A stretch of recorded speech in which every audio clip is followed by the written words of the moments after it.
Hello students, today we are going to discuss about some topics of magnetism class 10. Here we covered these topics: force on a current carrying conductor, Fleming's left hand rule, electric motor, principle of electric motor, construction and working of electric motor. So let us start. First we discuss about force on a current carrying conductor. Here we see an experimental arrangement. Dear student, यहाँ हमने एक experiment arrangement किया हुआ है जहाँ पर आप देखेंगे कि ये एक कंडक्टर लिया हुआ है AB, उसको एक वायर के थ्रू एक बैटरी से जोड़ा हुआ है और एक मैग्नेट को उस कंडक्टर के चारों तरफ लगाया हुआ है। तो यहाँ पर जैसे ही हम स्विच ऑन करते हैं, की ऑन करते हैं, तो करंट में फ्लो होने लगता है और वायर में, ये कंडक्टर में करंट फ्लो होने लगता है B2A। देन हम एक फिनोमेना ऑब्जर्व करते हैं कि जो ये आपका कंडक्टर है AB, इसमें एक फोर्स लगने लगता है। क्या लगने लगता है? इसमें एक फोर्स लगने लगता है। तो यही हमें ऑब्जर्व करना है कि जब भी हम किसी कंडक्टर को, करंट कैरिंग कंडक्टर को, करंट कैरिंग मींस जिसमें करंट पास हो रहा हो, किसी मैग्नेटिक फील्ड में रखते हैं तो उस पर एक फोर्स लगने लगता है। ठीक है, तो when a conductor carrying a current is placed in a magnetic field, the conductor experience a magnetic force. Clear? तो जब भी हम किसी कंडक्टर को किसी मैग्नेटिक फील्ड में रखेंगे तो उस पर एक फोर्स लगने लगेगा। ठीक है, यानी कि वो एक फोर्स एक्सपीरियंस करेगा जिसके कारण वो मोशन में आ जाएगा, यानी मूव करेगा। सिंपल सी बात है, जब हम किसी बॉडी पर फोर्स अप्लाई करेंगे तो वो मोशन में आएगा।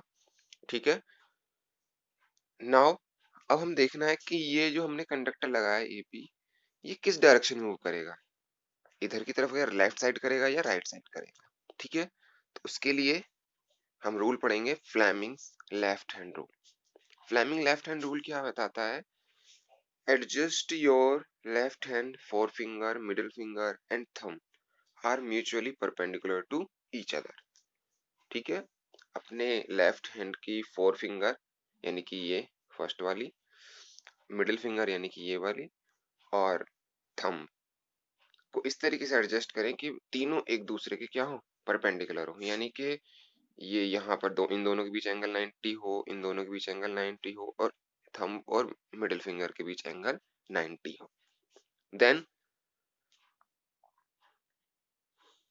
If forefinger in the direction of magnetic field, यदि फोर फिंगर आपकी मैग्नेटिक फील्ड की डायरेक्शन में है, and middle finger in the direction of current, और मिडिल फिंगर करंट की डायरेक्शन में है, then thumb give the direction of force and motion of the conductor. Then जो थंब होगा वो बताएगा डायरेक्शन ऑफ फोर्स, यानी किस डायरेक्शन में फोर्स लग रहा है, किस पर, वायर पर या कंडक्टर पर, और जिस डायरेक्शन में फोर्स लगे उसी डायरेक्शन में क्या होगी, मोशन होगी। तो हम कह सकते हैं कि जब भी हम अपने लेफ्ट हैंड को इस तरीके से एडजस्ट करते हैं कि हमारी जो फोर फिंगर है मैग्नेटिक फील्ड की डायरेक्शन में रहे और मिडिल फिंगर करंट की डायरेक्शन में, तो जो थंब होगा हमारा वो आपको फोर्स की डायरेक्शन बताएगा, यानी जिस डायरेक्शन में फोर्स लग रहा है। ठीक है, और जिस डायरेक्शन में फोर्स लगेगा वायर उसी डायरेक्शन में मूव करेगा। यहाँ पर हमने देखा एक वायर हमने लिया हुआ AB और उसमें करंट I पास हो रहा है और फील्ड लगा है N2S। फील्ड कहाँ लगा है? N2S। तो जब हम इसमें Fleming left hand rule apply करते हैं तो मैग्नेटिक फील्ड हो गया आपका N2S, जैसे कि इधर की तरफ है, और वायर में करंट हो गया A2B नीचे की तरफ, तो ये हो गया A2B बाहर की तरफ। देन जो इस पर फोर्स लगेगा वो थंब बताएगा, और थंब कहाँ जा रहा है? ऊपर की तरफ, तो वायर ऊपर की तरफ मूव करेगा। ये जो वायर है आपका, ये जो हमारा प्लेन है उसके परपेंडिकुलर है, आउटवर्ड। ठीक है, देन जो इस पर फोर्स लगेगा वो कहाँ लगेगा? अपवर्ड। क्लियर? तो this is Fleming left hand rule. Okay, now we come to the next topic, electric motor. Electric motor is what? It is a device which convert electrical energy into mechanical energy. Electric motor एक device है जिसके through हम electrical energy को mechanical energy में convert करते हैं। जैसे कि यहाँ पर डायग्राम में दिखाया गया है, एक सिंपल मॉड्यूल है इलेक्ट्रिक मोटर का। ठीक है, जैसे टॉय कार में आप मोटर देखते हो तो वो इलेक्ट्रिक मोटर ही है, और यहाँ पर मेनली हम डीसी मोटर पढ़ने वाले हैं। कौन सी? यहाँ पर हम डीसी मोटर पढ़ेंगे। ठीक है, then this is the definition of electric motor, क्या है? It is a device which convert electric energy into mechanical energy. Next, principle of electric motor. Principle of electric motor क्या है, यानी किस प्रिंसिपल पर इलेक्ट्रिक मोटर वर्क करती है? तो यहाँ पर हम देखते हैं, when a conductor carrying a current is placed in a magnetic field, the conductor experience a magnetic force। जब भी आप किसी करंट कैरिंग कंडक्टर को मैग्नेटिक फील्ड में रखते हो, जैसा कि अभी हमने पढ़ा हुआ है, तो उस पर एक फोर्स लगने लगता है जिसके कारण वो मोशन में आ जाता है। ठीक है, तो यही प्रिंसिपल है behind electric motor. Next, parts of electric motor. अब हम पढ़ेंगे कि क्या क्या पार्ट्स हैं जो इलेक्ट्रिक मोटर में यूज होते हैं, यानी कि कंस्ट्रक्शन ऑफ इलेक्ट्रिक मोटर। तो सबसे पहला पार्ट है ए रेक्टेंगुलर कॉइल, एबीसीडी। एक रेक्टेंगुलर कॉइल होती है एबीसीडी, जिस पर इंसुलेटेड कॉपर की वायरिंग होती है। यहाँ फिगर में देखेंगे तो ये जो एबीसीडी दिखाई गई है, ए बी सी डी, ये एक रेक्टेंगुलर कॉइल है जिसमें कॉपर के वायर को लेकर इस तरीके से टर्न इस पर लगाए गए हैं, A to B to C to D. ठीक है, तो ये क्या है? एक rectangular coil A B C. पहला पार्ट हो गया। Next, magnetic pole. A magnet as placed above it, that is north pole and south pole, this create a magnetic field as shown above। देखिए यहाँ पर एक दो मैग्नेट लगाई हुई हैं बड़ी बड़ी, एक नॉर्थ पोल है और इधर का साउथ पोल, यानी कि इसका नॉर्थ पोल इधर, साउथ पोल इधर है, और इसका साउथ का नॉर्थ पोल इधर है। तो हमें यहाँ पर एक मैग्नेटिक फील्ड जनरेट करना है कोयल के लिए, तो हमने यहाँ पर मैग्नेट लगाई हुई। यहाँ पर हम हॉर्सशू मैग्नेट का यूज कर सकते हैं।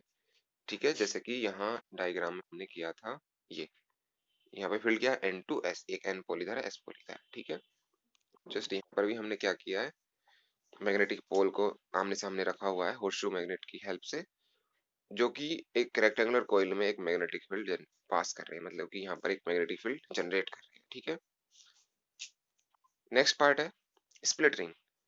To disjoint C shaped rings P and Q, it act as a commutator which can reverse the direction of current। दो स्प्लिट रिंग होती हैं, जैसे कि यहाँ पर दिख रही हैं आपको, ये आधी आधी रिंग है इसलिए स्प्लिट रिंग बोला हुआ है, टूटी हुई रिंग बोला हुआ है इसमें, P एंड Q। ठीक है, इनका काम होता है करंट की डायरेक्शन को रिवर्स करना। इसे हम जब इसकी वर्किंग कंप्लीट कर लेंगे तब पढ़ेंगे कि कैसे ये करंट की डायरेक्शन को रिवर्स करती है। ठीक है, नेक्स्ट देखते हैं axle. The split ring are placed on the axle which can rotate freely. इसके बाद एक एक्सेल होता है, जैसे कि ये वाला दिखाया गया है, ये कंप्लीट एक्सेल होता है, आगे तक जाता है, ये भी इसमें केवल यहीं तक दिखाया हुआ है। ये पूरा यहाँ ऐसे इस तरीके से होता है।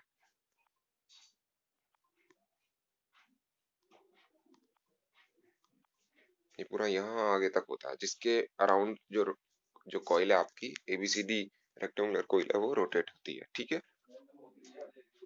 ठीक है, तो ये हो गया इसका एक्सेल। ठीक है, जिसपे स्प्लिट रिंग अटैच होती है, लेकिन वो फ्री टू मूव होता है। ठीक है, यानी कि कांटेक्ट डायरेक्ट कांटेक्ट नहीं होता है, फ्री टू मूव होता है। देन इसके बाद नेक्स्ट पार्ट देखते हैं। नेक्स्ट पार्ट है क्या आपका brushes. The outside of the split rings are connected to conducting brushes X and Y। तो नेक्स्ट होता है part brushes. The outside of split ring are connected to conducting brushes X and Y। देखिए जो आपका ये brushes हैं P and Q, sorry, जो आपकी स्प्लिट रिंग है P एंड Q, ये तो क्या होती हैं? रोटेटिंग होती हैं, यानी कि मोशन में होती हैं। तो इनको आउटर सर्किट से, यानी कि जो ये वाला बाहर वाला सर्किट है, ये पूरा बैटरी वाला, इसको कनेक्ट करने के लिए ये दो X और Y ब्रशेस लगाए जाते हैं, जो इससे जस्ट टच होते हैं, यानी कि डायरेक्टली कांटेक्ट, ओमिक कांटेक्ट नहीं होता इनका, बस टच होते हैं, लेकिन मोशन में नहीं होते। ये कांटेक्ट होते हैं बाहर वाले सर्किट से। ठीक है, यानी स्प्लिटिंग पे जस्ट टच होते हैं, यानी कांटेक्ट बनाए रखते हैं, लेकिन टोटली टच मतलब कि अटैच नहीं होते। यानी कि जब ये फ्रीली हम ये घूमेंगे ना पी और क्यू, तो एक्स वाई अपनी जगह ही रहेंगे, बस टच रहेंगे। ठीक है, देन इनका काम क्या होता है? इनका काम बस यही होता है कि बाहर वाले सर्किट से करंट पास करना अंदर की तरफ, यानी कांटेक्ट बनाए रखना। नेक्स्ट है सोर्स ऑफ बैटरी, यानी कि एक सोर्स ऑफ करंट जरूर होना चाहिए, तभी आपका आर्मेचर जो भी आपकी ये इलेक्ट्रिक मोटर चलेगी। ठीक है, तो यहाँ पर एक बैटरी सोर्स यहाँ पर लगाया हुआ है, ये इस जगह। ठीक है, तो ये होगी बेटा आपकी कंस्ट्रक्शन ऑफ इलेक्ट्रिक मोटर। अब हम चलते हैं इलेक्ट्रिक मोटर की वर्किंग पर। वर्किंग देखिए जरा, स्टेप बाय स्टेप वर्किंग हम समझते हैं, ठीक है। सभी बातें आपको इसमें याद होनी चाहिए। देखिए वर्किंग में क्या है, सब जैसे मैंने की ओपन किया, यानी कि स्विच ऑन किया, तो करंट फ्लो होने लगा पॉजिटिव टर्मिनल से नेगेटिव टर्मिनल की ओर। तो पॉजिटिव टर्मिनल से होता हुआ ये ऐसे एक्स पे गया, और एक्स से पी को टच करते हुए फिर ये A to B, then B C, C to D, and D to Y, Y से फिर दोबारा से बैटरी, ठीक है। तो when current begins begins to flow, current flows through brush X, then A to B, B to C, C to D, and then to brush and into the battery. Clear? Then इसके बाद देखेंगे। अब यहाँ पर आपने क्या करना है, आर्म्स ए बी में करंट फ्लो हुआ, यानी कि एक कंडक्टर में, यानी कि एक वायर में, जो वायर है आपका कॉपर वायर कंडक्टर है, उसमें करंट पास हुआ, और वो किस में रखा हुआ है, मैग्नेटिक फील्ड में रखा हुआ है। तो ऑब्वियस उस पर एक फोर्स लगेगा, ठीक है। लेकिन वो किस तरह, किस डायरेक्शन में लगेगा, तो देखिए यहाँ पर करंट है ऊपर की तरफ, और दिखाया गया है उसे, और मैग्नेटिक फील्ड है इधर N2S। तो यदि आप फ्लेमिंग का लेफ्ट हैंड रूल अप्लाई करते हो, तो इस पर जो लगने वाला फोर्स है, यानी कि जो थंब दिखाएगा, थंब उसकी डायरेक्शन दिखाएगा, तो वो डाउनवर्ड होगी। कैसी होगी, यानी कि नीचे की तरफ, यानी ए बी जो होगा वो डाउनवर्ड मूव करेगा, ठीक है। तो हमने यहाँ पर क्या किया है, केवल केवल फ्लेमिंग का लेफ्ट हैंड रूल अप्लाई किया गया है। लेफ्ट हैंड रूल अप्लाई किया, तो उसमें क्या करते हैं हम, सिंपली मैग्नेटिक फील्ड की डायरेक्शन में अपनी ये फोर फिंगर, मैग्नेटिक फील्ड की डायरेक्शन फोर फिंगर लगाते हैं, करंट की डायरेक्शन में आपकी middle finger, then thumb gives the direction of force या मोशन। तो A B according to Fleming's left hand rule down move downward, यानी डाउनवर्ड मूव करता है, ठीक है। Then similarly current C to D भी जा रहा है, देन सी टू डी में भी हम क्या करेंगे, अगेन फ्लेमिंग का लेफ्ट हैंड रूल अप्लाई करेंगे। तो इस बार करंट है C to D, C to D current है जैसा कि दिखाया गया है डायग्राम में, और फील्ड है वही एन टू एस। तो अब की बार जब हम लेफ्ट हैंड रूल लगाएंगे, तो सी टू डी कहाँ मूव करेगा, अपवर्ड, ऊपर की तरफ। तो इस तरीके से ए बी तो नीचे की तरफ मूव कर रहा है डाउनवर्ड, और सी डी ऊपर की तरफ मूव कर रहा है अपवर्ड। तो इस और बीच में लगा है एक्सेल, तो जो आपकी कॉइल है एबीसीडी वो एंटी क्लॉकवाइज रोटेट होने लगेगी। क्लियर?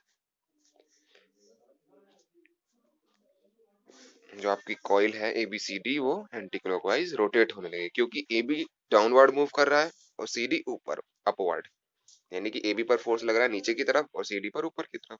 तो सिंपल सी बात है, और बीच में एक्सेल लगा हुआ है, तो जो आपकी कॉइल है एबीसीडी वो मूव करने लगेगी, यानी कि रोटेट करने लगेगी इन एंटी क्लॉकवाइज डायरेक्शन, जैसा कि फिगर में शो किया गया है। Clear? Next, after half rotation क्या होता है, यानी कि एंटी क्लॉकवाइज जैसी रोटेट हुई, तो जो आपका ये पार्ट है सीडी वाला वो ए बी की तरफ आ जाएगा। जो ये पार्ट सीडी है हाफ रोटेशन के बाद, यानी कि कोइल हाफ रोटेशन के बाद सीडी वाला आ जाएगा ए बी की तरफ, और ए बी आ जाएगा इधर, जैसा कि यहाँ डायग्राम में दिखाया गया है, ठीक है। अगेन हम देखते हैं, जैसे ये रोटेट हुआ हाफ रोटेट, तो जो ये आपकी स्प्लिट रिंग है पी क्यू, ये भी मोशन में है, तो ये भी आपस में पोजीशन चेंज कर लेंगे, पी आ जाएगा उधर ए बी की तरफ, और क्यू सी डी की तरफ, क्योंकि ऑलरेडी हमने देखा है कि ए बी की तरफ क्या है, पी है, और सी डी की तरफ क्या है, क्यू है, और ये मूविंग है। तो जैसे ही हाफ रोटेशन होगा, तो क्यू आपका आ जाएगा इधर पी की तरफ, और पी क्यू की तरफ, जैसा कि यहाँ पर दिखाया गया है, ठीक है। नाउ अगेन स्विच ऑन है, करंट पास होगा एक्स के थ्रू होता हुआ, क्यू के थ्रू होता हुआ, फिर कॉइल में जाएगा D to C, C to B, B to A, and then again P से होता हुआ और वाई ब्रश से होता हुआ बैटरी में चला जाएगा। फिर again D to C current जा रहा है इसमें, और फील्ड लगा हुआ है एन टू एस। तो यहाँ पर फिर हम अगेन फ्लेमिंग का लेफ्ट हैंड रूल अप्लाई करेंगे, तो जो आपकी आर्म सीडी है वो अगेन डाउनवर्ड मूव होगी, यानी कि करंट अभी बार ऊपर की तरफ ही है और फील्ड इधर एन टू एस है, तो फिर दोबारा से क्या होगा, जिस पर फोर्स लगेगा वो डाउनवर्ड लगेगा, और जो कॉइल है आपकी दोबारा से, सॉरी जो आर्म्स है किसकी, कॉइल की जो आर्म्स है एबीसीडी की, वो नीचे की तरफ डाउनवर्ड मूव करेगी, ठीक है। इसके बाद करंट आगे बी टू ए में भी जाएगा, तो उसके लिए हमने देखा अगेन आगे की तरफ होता हुआ B2A गया, B2A गया, फिर हमने फ्लेमिंग का लेफ्ट हैंड रूल अप्लाई किया गया, क्योंकि यहाँ पर भी बिल्कुल सेम पहले वाला केस है। N2S फील्ड है आपका, करंट नीचे की तरफ है, B2A अप्लाई किया फोर्स, तो इसमें फोर्स लगेगा ऊपर की तरफ, यानी कि ये CD जा रही है नीचे की तरफ और ए भी जा रही है ऊपर की तरफ। तो दोबारा से ये कंडीशन फिर किसकी बन जाती है, एंटी क्लॉकवाइज की, और आपकी जो कॉइल है वो एंटी क्लॉकवाइज डायरेक्शन में मूव करने लगेगी। ठीक है, तो इस तरीके से वर्किंग कंप्लीट हो जाती है किसकी, इलेक्ट्रिक मोटर की। लेकिन अभी हमने एक कंडीशन पढ़ी थी कि जो ये कॉम्यूटेटर होते हैं, यहाँ पर हमने पढ़ा था, जो ये आपने स्प्लिट रिंग पढ़ी है, split ring two disjoint C-shaped rings P and Q, it act as a commutator which can reverse the direction of current। तो कैसे रिवर्स करती है डायरेक्शन ऑफ करंट को, देखिए जरा। यहाँ पर देखते हैं हम, जब स्प्लिट रिंग जो है आपकी इनिशियली स्टेज में है, यानी कॉइल मूव करना स्टार्ट ही किया है लेकिन कॉइल ने, तो P किससे अटैच है, Q से, X से अटैच है और Q Y से।